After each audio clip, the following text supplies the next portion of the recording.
Let's roll. Is it going? Is it counting away? Okay. Okay, so this is on page 117 in your comp book. Did you take notes on this today? Maybe. Are you way up on 117 yet? If not, you can go to Creator Math and just pull up notes from 117 and go through them.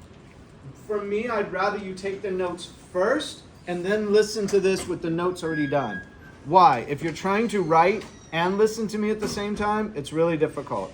When you go to college and the professor's at the board going like this, and you're trying to go like this, and the professor's talking about what they're writing, for me it was really hard to get all that at one time. So I like it better if you write it first, then when I talk about it, you can look at it, and anything I ask, you can I'm trying to ask you things straight off the notes, right? I'm trying to get you to review the notes now, like a notes review, as we go through it. Does this make sense? Because I don't want you to not know the answers at this point. I want you to see all the information and get a picture of it sort of from the different. So you write it, your brain does one thing. You hear about it and think about it, and your brain does another.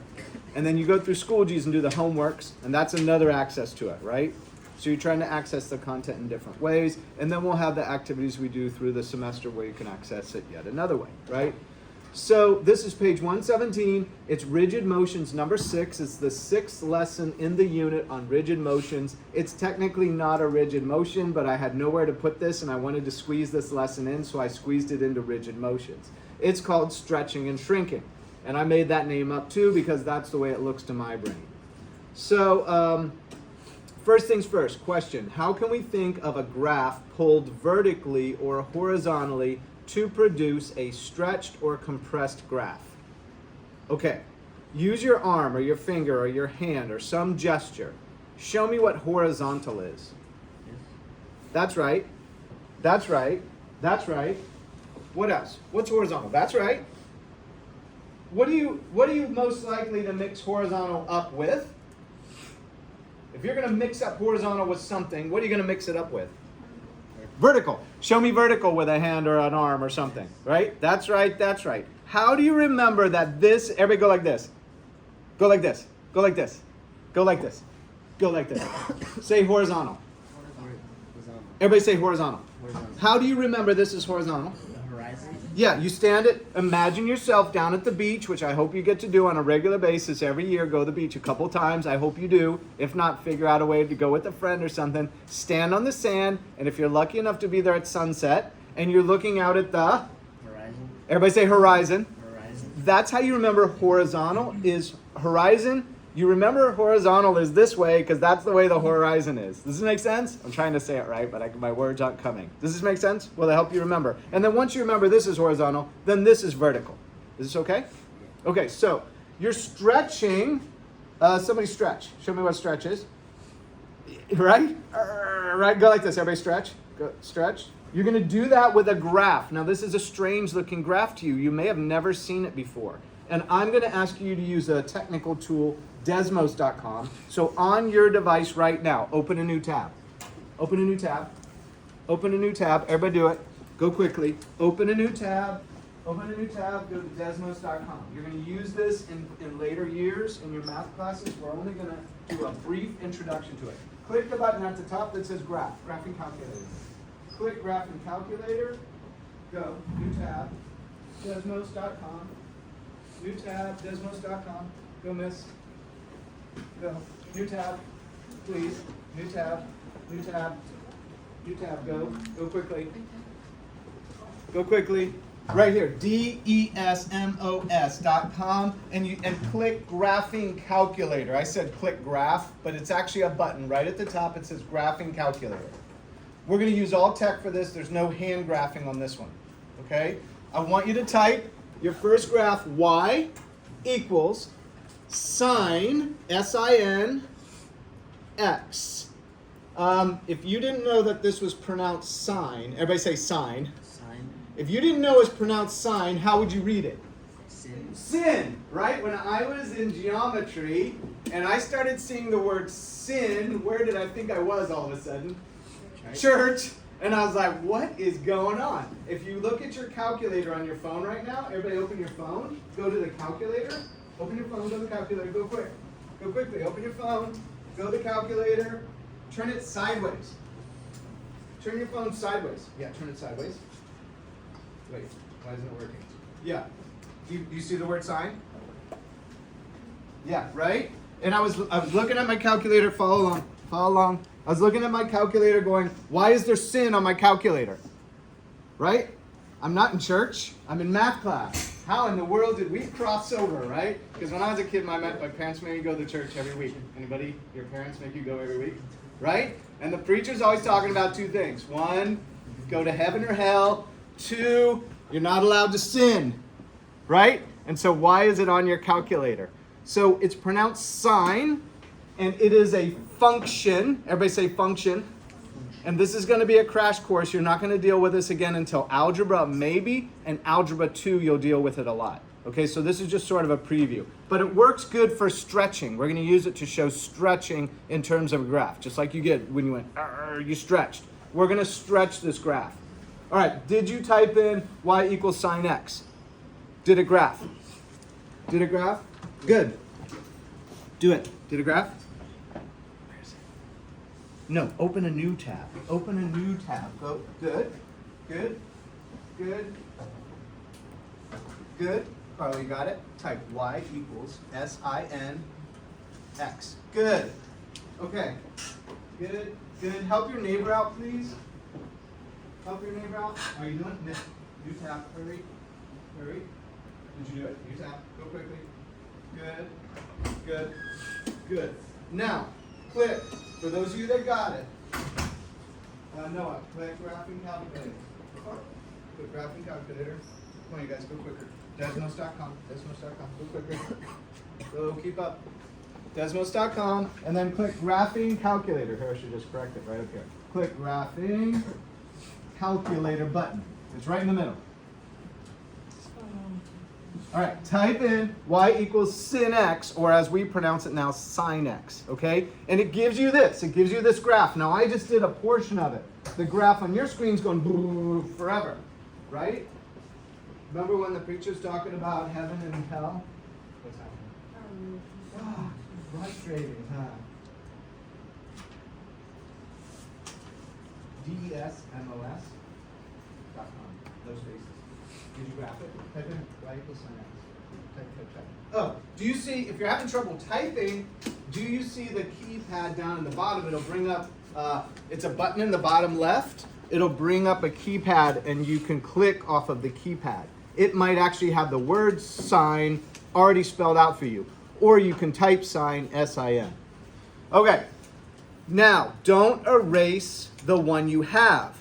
Add a second graph by clicking right below the one you already typed, and this time type y equals 2 sine x. Carla, click right below where you typed the first time. Click right below it to open a new box. Type y equals 2 sine x into that one, and it'll make it a different color but keep all the graphs on the screen at the same time. And what is happening when we put a 2 in front of the function sine x? What's happening? Yeah, the height of the graph, it's being stretched vertically. Everybody say stretched vertically. Stretched vertically. Y equals, and this time put a 2 sine x. It's like multiplying 2 times the original function sine x. And it has the effect to stretch the graph up. So now, before you type it, you're going to type a third one, but before you type it, you're going to predict what's going to happen. How's it coming, anybody? Did you click graph in the calculator?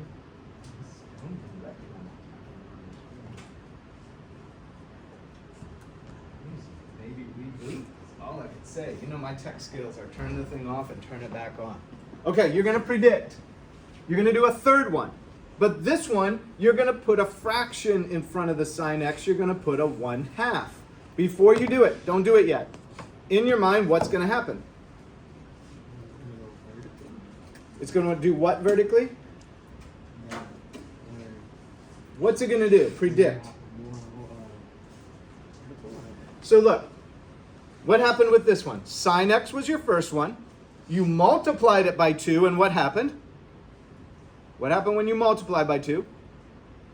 bigger? Yep, use your hands to motion if you can't use your words. It got bigger this way, right? I would say taller because it's vertical. So it's going to be smaller since it's half.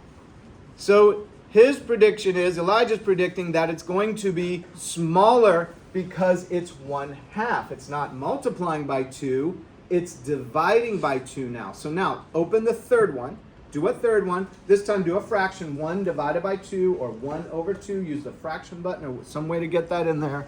And see if you can prove out what happens with this one. So in this case, I wouldn't call it stretching. What would you, wow, that was cool. Whatever you just did. What I wouldn't call this stretching, what would you call this? Shrinking. Yeah, everybody say shrinking. Shrinking. That's really cool. And you see how fun it is to do technology instead of plotting points? Imagine you had to plot the points for that. That'd be crazy. We'd never get there. Like, look at this screen. Look at the graph. Look at the function he found. That happened to me too. Right? So this is where you can use technology to play with this. You don't have to graph this by hand, but you can discover all kinds of graphs of things that you may not know exist yet, right? Remember the old days you graphed a line? How boring was that when you could graph this, right? Okay, how do you divide? Open up your keyboard. Open up this keyboard to help yourself out. Look what he did. See, this is not what you're supposed to get. He's got a different function in there, right? Okay, your job is to stick with the sign for now and do y equals sine x, y equals 2 sine x, and a third graph, y equals 1/2 sine x. And what you're trying to look at is, what is the effect of modifying this coefficient? Everybody say coefficient. Remember the word constant? Everybody say constant. Constant. Constant was a number in an equation, right? That's standing alone. A coefficient is tied to something else. Like if you have 2x, the coefficient is tied to the variable x. Just some review of these words. Maybe you knew them, maybe you didn't, maybe you've forgotten them a long time ago, right? So we're changing the coefficient from 1, that's with sine x, to 2, that's with the double here, and to 1/2. We're changing that coefficient, and we're seeing how it stretches or shrinks the graph. Does this make sense? Before we leave, I want you to do one more thing. In the practice, there's a y equals sine 2x. The 2 is moved not in front of the sine, but over in front of the x. Type a fourth one and type this one, and maybe before you do it, take a guess on what's going to happen. Take a guess on what's going to happen. Now we're moving the number not in front of the sign, we're moving it after the sign in front of the variable x, and it's becoming sine 2x. Do a fourth one, say y equals, and type that in. And can you see what's happening? Look at all those graphs. Oh, do you know you can turn off the others? Click on the colored graphs next to each one, and you can turn off some of the others. Like if you get too many on your screen, you can turn those off. Okay, but do you know how to fix this? So stop. Now, arrow to the right, arrow to the right, arrow. There. Now type the sine x. So you need to separate the 1/2 and the sine. Is that, oh, you knew how to do it already? Thank you. Nice. I appreciate that. Good for you. Okay, what does this one do? What happens when you move the variable, when you move a coefficient over in front of the x? What happens to the graph in this case? Nice. Okay. Nice, nice, nice. Okay. So for this Schoology, you're going to use Desmos. You're going to use Desmos in the Schoology, and you're going to use that technology to graph.